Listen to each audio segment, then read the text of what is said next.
እኔ አሁን እመቤታችን ቤዛ ትባላለች አትባልም የሚለውን መልስ ከመመለሴ በፊት እንዲህ ያለ ጥያቄ ሲመጣባችሁ ምንድነው ማድረግ ያለባችሁ? ቅድም የነገርኳችሁ ምንድነው ማድረግ ያለባችሁ?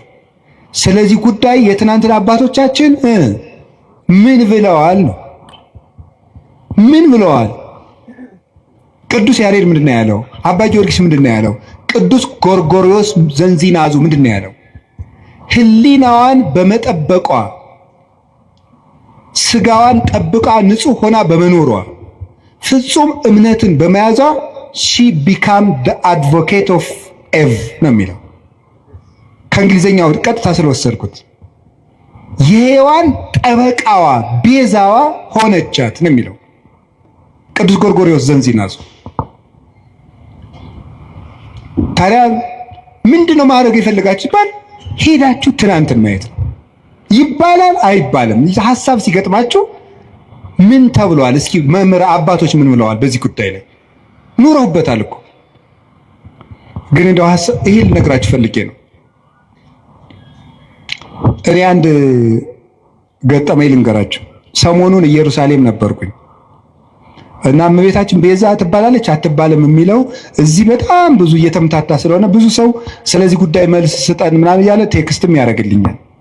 ዝም ብዬ ቁጭ ብዬ ስል ጋይድ የሚያደርገን ሰው ጀሚር ይባላል እና ጀሚር ሲሄድ ልጁን ተካልን። ልጁ ፋዲ ይባላል። አሁን ሰበሰብኩት አይደል?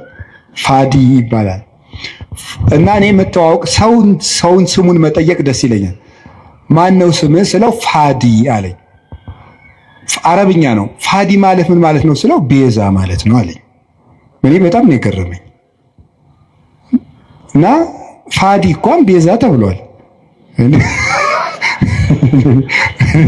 እውነቴን እኮ ነው የምነግራችሁ ማለት ነው።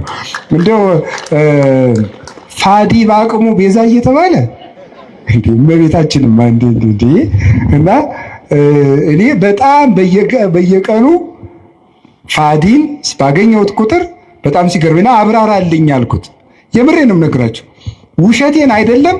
2-3 መምህራን ጋር ፋዲን አስታውቀዋለሁ ከነ ትርጉሙ በእንግሊዘኛ እንዲተረጉምልን እያደረኩ እና ፋዲ ምን ማለት ነው ግን ቤዛ ስለው ራስን እንደ ክርስቶስ ለሌላው አሳልፎ መስጠት ማለት ነው።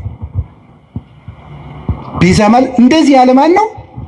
ፋዲ በሉ እንጂ እንደዚህ ብሎ ራሱ የነገረኝ ማን እንደሆነ ታውቃላችሁ? ፋዲ ነው። እና በጣም ገርሞኝ እግዚአብሔር እንዴት ነው የሚያስተምረው